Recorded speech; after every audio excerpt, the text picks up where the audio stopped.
1.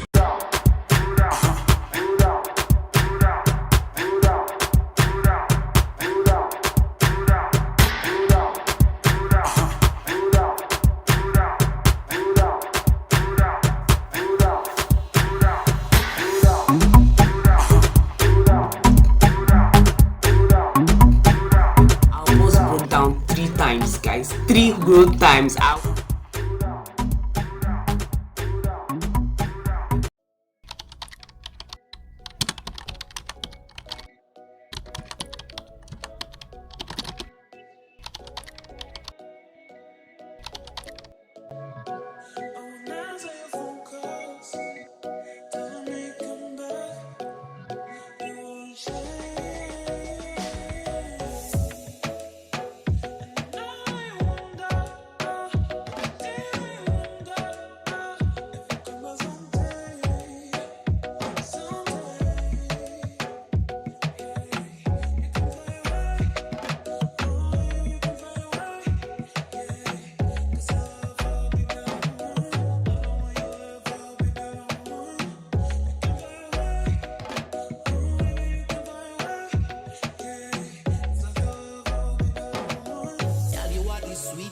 Me are the witness, you can be the ex-convict, me are the victim. Girl, you are the sweetest thing, me are the witness, you can be the ex-convict, me are the victim. She's like cheddar, slam up on the table with no mask vendetta. She's like cheddar, slam up on the table with no mask vendetta. Girl, me like the way you shake and wind your fender. I'ma be with you when the worse are better.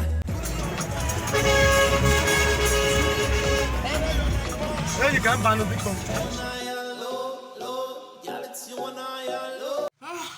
Hi guys, welcome back to my channel. It has been a minute, okay, and I am so freaking exhausted from the trip. Like my whole body, I'm just waking up, my whole body is paining me. I feel like I was hit with a 2x2 plank yesterday, okay. So I actually got to Nsukka. I actually got to my school late in the evening. Our bus broke down 3 times, guys. 3 good times. I was so frustrated. My God, like I really want to clean up. I don't know if I'll be able to do it today. Like I can just manage to dust. Yeah, my room was so dirty. I just had to dust up and like just lie down, face down, no like collapse. Okay, so if you are new here, and for those of you who don't know, hi, my name is IJ. You're welcome to my channel. So I just got back to school, and right now I think I'm going to clean up so you guys can just watch me arrange a little bit. So guys, I know I said I was going to talk about what happened when I was coming back, how we were almost kidnapped and everything, and you can watch me clean, guys. I don't need to bore you with all that. Let me gist you guys about what really happened on the way back, okay? Because this journey is just God that I have to thank for my life, okay? So we left the park around 10:15 or 11ish. Guys, we left at least in good time.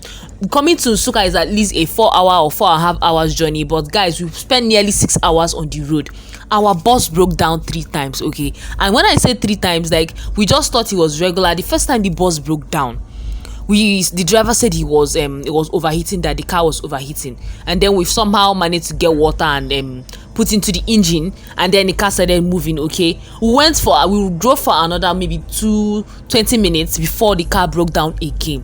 At this point, we were on this route, Nigeria route to Nsukka, that was actually very hot on this particular Sunday, because this was on a Sunday, okay? We did not even know that this was the same route people were being taken. Our car broke down on that road at least 2 more times, guys. It was just the Lord's doing that we are not maybe in the hands of some kidnappers right now, because a lot of people have been reporting cases of kidnapping on that route on the same particular day that we were also traveling, all right? So when the car broke down the second time, the driver decided that he was going to go and look for a mechanic or somebody that could actually help us to fix the issue. So everybody in the bus came out and we were standing by the roadside. We did not even realize in how much danger, guys, in how much danger that we were in, because we were standing by the roadside we noticed that like it was in the middle of nowhere. There weren't any signal. My phone wasn't even having signal to call anybody. You know how travel can be now. Like we didn't have signal. There was no network on my phone. I kept like trying to reach my parents to tell them where we were, but there was no signal. Okay, so we were standing there waiting for the driver to get help or somebody to come and fix our car that was overheating. That was what they said. The car was overheating, guys.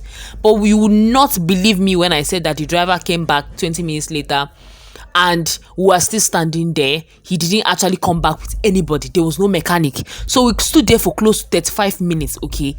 So anyway, after the driver wasted so much of our time trying to find a mechanic, he decided that he was going to try whatever he did the first time to see if perhaps he could just get the car to move a little bit, because we are really in a bad spot. That place that we were standing was actually a very dangerous place. I can't say the exact location because I didn't know exactly where we were, but the driver said that he didn't want us to stand there for too long. I mean, after standing for 35 minutes, he just said he didn't want us to stand for too long. Anyway, he decided to try whatever he did the first time, and somehow by some miracle the car started moving again. Okay, the car started moving again and we just managed to get back in and we started going. Let me say 20 minutes after the second time that we stopped, this is the third time now, guys. On that same road, our car broke down. This time, like, the engine was really bringing out smoke. Like, we were seeing the smoke coming out. The driver asked everybody to quickly jump down from the car, that we didn't even need to stay inside because the car could actually catch fire or something like that.